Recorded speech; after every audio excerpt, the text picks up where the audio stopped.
नमस्कार। Good evening.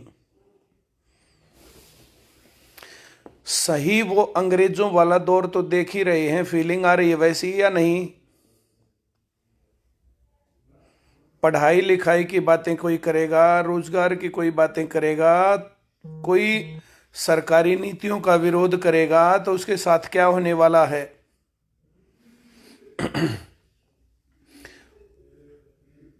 Devendra Balhara, Ajay Balhara, मैं जानता नहीं हूँ, पर्सनली कभी नहीं मिला हूँ, लेकिन जो है जो एक दो जगह से सोशल मीडिया पर पता चला कि किसान आंदोलन में वे लोग एक्टिव थे।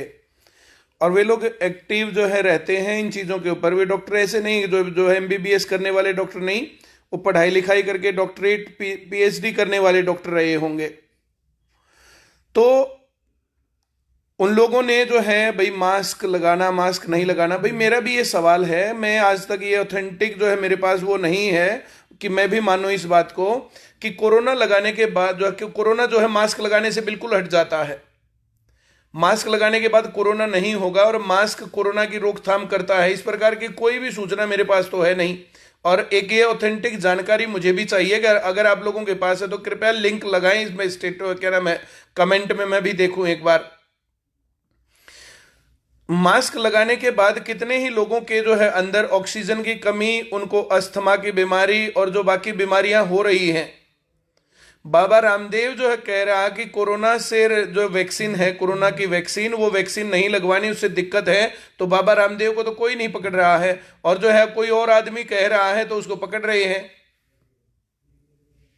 तो इस प्रकार की चीजों के ऊपर जो है आप लोग जो है एक जो है करेक्टर देख लीजिए। स्कूल कॉलेज यूनिवर्सिटी में भाग भाग के कोरोना घुस रहा है और रैलियां हो रही हैं, उसमें कोई दिक्कत नहीं है।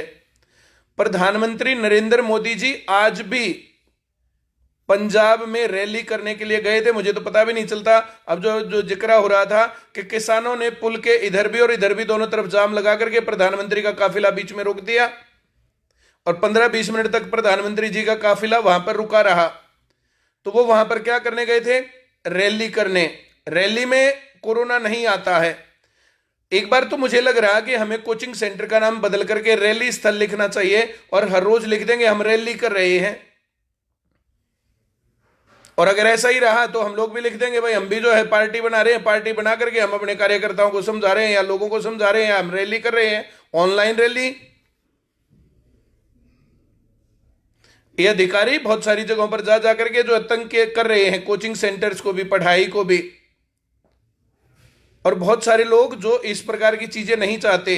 देखो ये एक बड़ा षड्यंत्र है, मुझे ऐसा लगता है। और अगर नहीं है तो मुझे भी बताएं कृपया, नहीं है। इनको पहले से कैसे पता रहता है कि उस टाइम पर जो है कोरोना फैलेगा और ये कब खत्म होगा, ये भी डेडलाइन इनको पता है।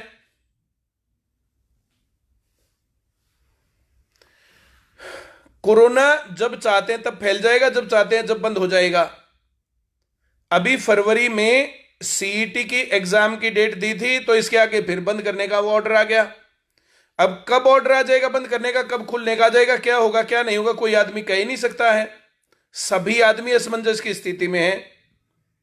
अब कोई आदमी अपनी आवाज उठा रहा है तो उसको पकड़ के अंदर डाल रहे हैं। भाई किसी भी बात के ऊपर जो ये बातें हो रही हैं, ये किस प्रकार से नेशनल इंटीग्रिटी के ऊपर कोई दिक्कत है। हम जो है जैसे संविधान विरोधी या देश विरोधी या कोई ऐसी बातें हो रही हैं, ऐसे कौन सी धारा है जो हमारे मन की बात है वो तो हम कर सकते हैं ना। इस मन की बात को हम लोग जो है इधर उधर शेयर कर सकते हैं, ले जा सकते हैं, बातों तक कर सकते हैं, लोगों तक अपनी बात ले जा सकते हैं। अपने घर में बैठ करके अपनी बातें कर रहे हैं और जो बात हमें गलत लग रही है उस बात को गलत क्यों ना बोला जाए। हर रोज इतने युवा हमारे पास आते हैं, वो हमारे जो है चेहरे की तरफ जो है बड़ी आशा भरी निगाहों से देखते हैं कि हम गलत और ठीक के लिए हम लोग खड़े होंगे। कहीं पर गलत हो रहा है, कहीं पर ठीक हो रहा है, तो हम उसी प्रकार का आचरण करेंगे। ऐसा नहीं कि सरकार लगातार गलत करती है और ऐसा भी नहीं कि लगातार सरकार सही करती है। इस कारण से जो बातें हमें गलत लगती है हम गलत बात का विरोध करते हैं, और जो बात अच्छी लगती है उनका हम जो है सम्मान करते हैं, समर्थन करते हैं। हम लोगों का काम पॉलिटिक्स नहीं है, हम लोगों का काम है पढ़ाना। लोगों का, हमारे पास जो जुड़े हुए बच्चे हैं उनका काम है पढ़ के नौकरी लगने का। पूरे देश के अंदर हाल ये है, अभी राजस्थान में सेंटर स्कूल कॉलेज खुले हुए हैं, हरियाणा में बंद कर दिए। पिछली बार सेकेंड वेव खत्म होने के बाद हरियाणा में खुल गए थे, राजस्थान में बंद रखे बहुत लंबे टाइम तक, और दिल्ली में तो भाई साहब जो है एक नंबर का आदमी है। अब उसको ना लोकपाल की चिंता, ना करप्शन की चिंता, ना बाकी चीजों की चिंता। और पूरी दिल्ली का हाल जो है, जैसे जाते हैं, मैं तो अपने मामा के घर जाता हूं तो इतना बुरा हाल बना रखा है बाहरी दिल्ली में, पूरी में एक भी रोड सही नहीं है। बड़ी बड़ी बातें करके दिल्ली में जो सत्ता में आकर के, और इतना बुरा हाल रोडों का था बस पूछो मत। एक कुछ जिक्र हो जाए, school college university coaching centre 1 minute में बंद करता है दिल्ली में। तो दिल्ली में तो बस जो है ना, और खोलने का नाम नहीं, बंद करने के बाद जानबूझ करके षड्यंत्र के तहत बच्चों की पढ़ाई, करियर, भविष्य दांव पर लगाया जा रहा है, खराब किया जा रहा है। 1991 में एलपीजी की नीति आई थी, लिबरलाइजेशन, प्राइवेटाइजेशन, ग्लोबलाइजेशन। उसके बाद से एजुकेशन का भट्ठागोल लगातार होता आ गया। इसके अंदर नो डिटेंशन पॉलिसी लगा लो, और चाहे अब कोरोना का काल लगा लो। इन 30 सालों में पढ़ाई में उत्थान तो मुझे मेरे ख्याल से दिखता नहीं है। जितने सरकारी स्कूल थे, प्राइवेट स्कूल थे, संस्थाओं के स्कूल थे, हर जगह पर पढ़ाई का बुरा हाल मचा है। और आज हम लोग इस भविष्य की बात, अगर हम पढ़ाई की बात, करियर की बात और ये सब बातें नहीं उठाएंगे तो फिर कब? इस टाइम पर हम चुप क्यों बैठे रहें? भाई कोई भी सरकार, कोई भी मंत्री, दिल्ली में कुछ स्कूलों के अंदर कुछ कुछ काम किया गया, हर जगह काम थोड़ी है उसमें भी। डीएसएसबी के पेपर लीक और करप्शन से तो हो ही रहे हैं। एसएससी के पेपर दिल्ली में जो करप्शन से तो होते ही हैं। ऑनलाइन पेपरों में किस में करप्शन नहीं है? हमारा संघर्ष जारी रहेगा। जितना प्रशासन दुखी करेगा, जो भी रहेगा, हम पढ़ाई जारी रखेंगे। और रखनी पड़ेगी, क्या करें?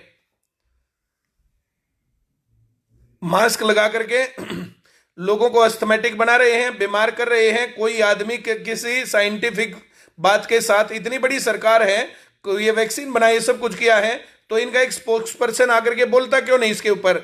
सब लोगों को क्लैरिफिकेशन क्यों नहीं देता? इन कोरोना की इस वैक्सीन के क्या क्या साइड इफेक्ट है, ये बताते क्यों नहीं भाई?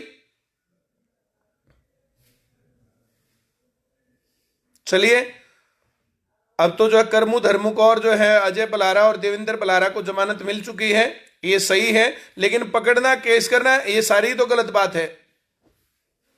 चलो भाई छात्रों, जो है बच्चों, जवानों, अपना पढ़ाई जारी रखना जरूर, पढ़ाई मत छोड़ना। और पढ़ाई के साथ साथ अपना इसके साथ जुड़े रहना। सोशल मीडिया पर थोड़ा सा ध्यान रखना चल क्या रहा है। आप लोग जो है तैयार इतना भी रहना कि कहीं पर अगर जो है किसी प्रकार से कोई गलत काम होता है, कुछ गलत बात होती है, तो हम लोग भी उसकी समर्थन में खड़े हों। चलिए, थैंक यू भाई। करेंगे एजुकेशन पर काम, रोजगार के लिए काम करेंगे, लगातार इसके लिए आवाज उठाते रहेंगे। आप लोगों का जितना साथ रहेगा उतने ऊपर जो है ये बात जाएगी। बहुत बहुत धन्यवाद। Thank you very much.